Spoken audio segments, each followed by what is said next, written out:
Hey guys, in this video I'll show you how to find the Movies folder on your Mac. If you're storing or editing videos, this is where macOS keeps them by default.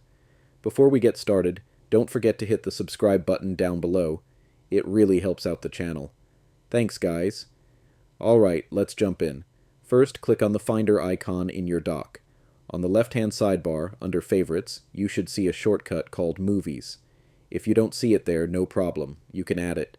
Just go to the menu bar at the top, click Finder, then select Settings.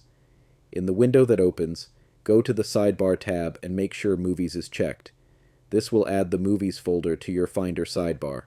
Now, when you click on Movies, you'll see video-related folders such as iMovie Library, Final Cut Projects, or any videos you've saved there manually. And that's it.